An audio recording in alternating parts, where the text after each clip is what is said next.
Bismillahirrahmanirrahim. Assalamualaikum warahmatullahi wabarakatuh. Syukur Alhamdulillah kita bisa berjumpa kembali di channel Muhasabah Fiddin. Semoga dengan perjumpaan kita ini dicatat sebagai amal ibadah dan diberkahi oleh Allah Subhanahu wa Ta'ala. Salawat dan salam selalu dan tetap tercurahkan kepada junjungan alam Nabi kita, Nabi mulia, Nabi besar Muhammad sallallahu alaihi wasallam. Allahumma salli ala Sayyidina Muhammad wa ala ali Sayyidina Muhammad. Harapan dan doa saya kepada sahabat semua, saudara semua dimanapun berada yang sedang menonton video ini, semoga Allah Subhanahu wa Ta'ala senantiasa memberikan kesehatan, keafiatan, dipanjangkan umur, dimurahkan rezeki, dimudahkan segala urusan, dan tetap dalam lindungan Allah Subhanahu wa Ta'ala. Amin, Allahumma amin. Sahabat Muhasabah Fiddin yang dirahmati Allah, semua makhluk dalam menjalani kehidupan dunia pasti diberi rezeki oleh Allah Subhanahu wa Ta'ala. Jumlahnya pun sudah ditetapkan dan tidak akan tertukar.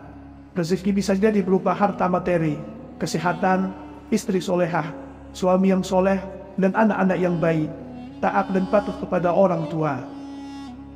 Yang harus kita tahu adalah rezeki itu tidak datang dengan sendirinya, melainkan harus berusaha terlebih dahulu. Ada banyak usaha yang bisa kita kerjakan untuk menjemput rezeki dari Allah. Akan tetapi juga perlu kita ketahui, ada beberapa kebiasaan yang menurut kita sepele, namun efeknya justru bisa menghambat rezeki yang akan datang kepada kita, padahal mungkin kita tidak sadar melakukannya.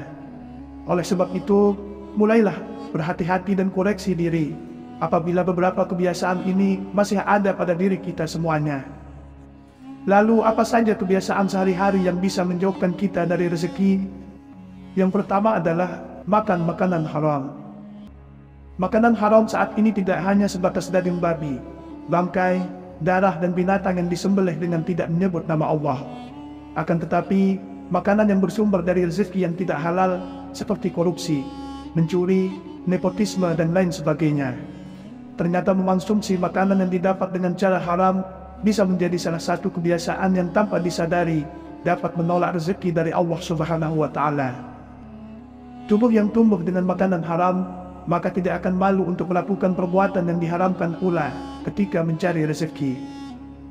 Padahal Allah sudah sangat jelas melarang hambanya memakan makanan yang didapat dengan cara yang haram. Yang kedua, kebanyakan mengeluh.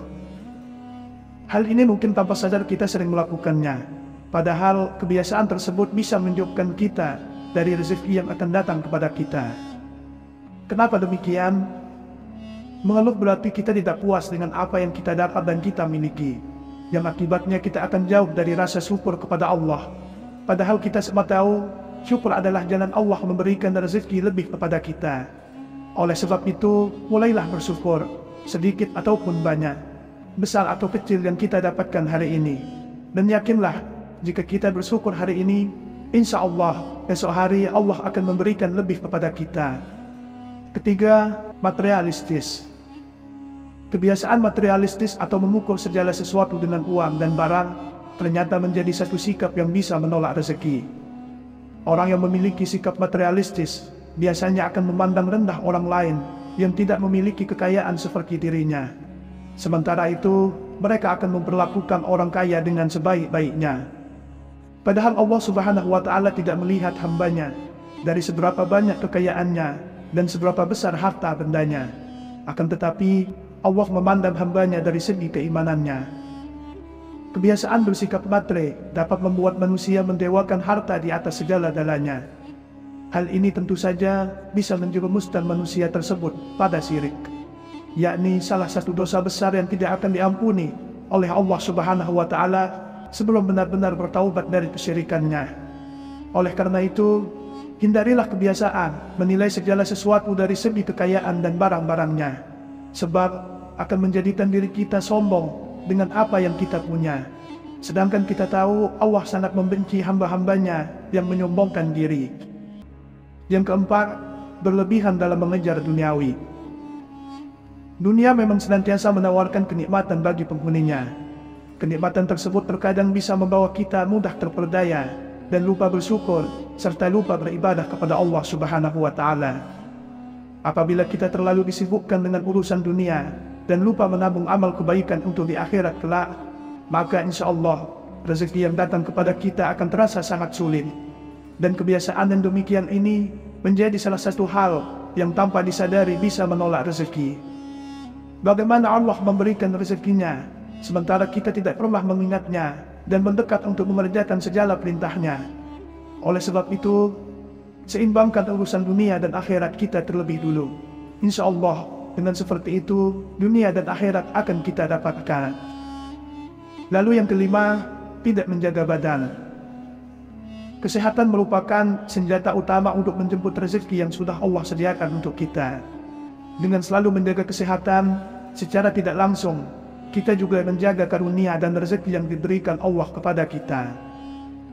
Perlu kita ketahui bersama, badan kita diciptakan untuk mengabdi kepada Allah, untuk mengerjakan ibadah, beramal soleh, dan mengerjakan hal yang bermanfaat lainnya. Jika pemanfaatan badan dilakukan untuk hal-hal yang kurang bermanfaat, apalagi berhias dosa dan maksiat, maka insya Allah rezeki kita pun akan terasa sangat sulit untuk kita dapatkan. Oleh karenanya, jagalah karunia yang dititipkan Allah kepada kita. Dengan begitu, maka insya Allah, Allah pun akan menjaga kita atas karunia dan rezekinya kepada kita. Keenam, kebanyakan gosip. Bergosip atau ghibah sudah menjadi salah satu kebiasaan yang marak terjadi saat ini. Tidak hanya di kalangan wanita saja, akan tetapi pria pun juga gemar bergosip. Bahkan sampai acara gosip di televisi selalu memiliki rating yang tinggi. Hal ini dikarenakan banyak orang yang ingin mengetahui tentang kehidupan orang lain.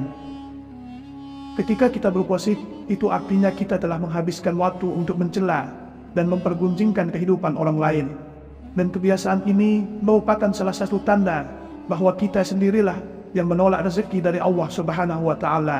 Oleh karena itu, ada baiknya untuk menghindari kebiasaan bergosip dan mulai memperbaiki diri dengan mengerjakan hal-hal yang bermanfaat. Misalnya kalau kita menonton televisi, sebaiknya yang kita tonton adalah ceramah, mengikuti kajian, tausiah dan lain sebagainya yang bisa mendatangkan pahala. Insya Allah, dengan begitu rezeki kita semuanya bisa jauh lebih lancar. Lalu yang ketujuh, riya dan pamer kekayaan. Tidak dapat dipungkiri bahwa banyak orang yang suka memamerkan harta kekayaan dan amal kebaikan yang dilakukannya. Hal ini semata-mata untuk mendapatkan pujian dari sesama manusia. Padahal seharusnya semua perbuatan tersebut harus diniatkan untuk ditujukan kepada Allah Subhanahu wa Ta'ala. Kebiasaan riya dan suka pamer harta kekayaan ini bisa menjadi salah satu hal yang tanpa disadari bisa menolak rezeki seseorang. Karena secara tidak langsung, sifat riya atau suka pamer harta kekayaan merupakan sikapnya orang yang sombong.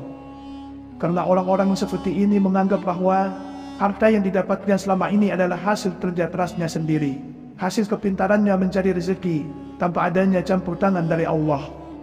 Padahal semua rezeki yang kita dapat semuanya adalah titipan Allah dan akan dimintai pertanggungjawaban kemana saja kita belanjakan harta titipan Allah selama ini. Jika kita masih suka mengumbar riya atau pamer kekayaan, ketahuilah Allah sangat membenci hamba-hambanya yang suka pamer dengan kesombongan dan perendahan atas orang lain. Oleh sebab itu, mari kita sama-sama saling mengoreksi diri sendiri. Hindari menyalahkan orang lain. Hilangkan perlahan-lahan sifat dan sikap kita yang kemungkinan membuat rezeki tertolak datang kepada kita. Kemudian yang kedelapan, penggerutu dan suka marah. Orang yang gemar menggerutu umumnya adalah orang yang merasa tidak puas dan sulit memaafkan kesalahan orang lain. Bahkan bisa marah-marah sepanjang waktu karena merasa tidak puas dengan kondisi yang tengah dialaminya. Penggerutu tidaklah sama dengan pengeluh yang selalu komplain dengan rasa putus asanya. Penggerutu biasanya akan memarahi dan menyalahkan orang lain atas nasib buruk yang tengah menimpanya. Padahal sebenarnya orang yang suka marah dan menggerutu termasuk dalam orang yang kufur, yakni orang yang tidak menerima takdir Allah yang telah terjadi kepadanya. Si penggerutu tidak akan bersyukur atas nikmat yang diterimanya, karena menganggap semua itu seperti masalah. Kebiasaan kufur yang demikian ini bisa menjadi salah satu penghambat datangnya rezeki kepada kita. Oleh sebab itu, hilangkan secara perlahan sikap kufur yang masih melekat pada diri kita, supaya rezeki yang diberikan Allah bisa sampai kepada kita semua. Semoga Allah Subhanahu wa Ta'ala senantiasa merahmati, meridhai dan mengampuni dosa-dosa kita. Wallahu a'lam. Wassalamualaikum warahmatullahi wabarakatuh.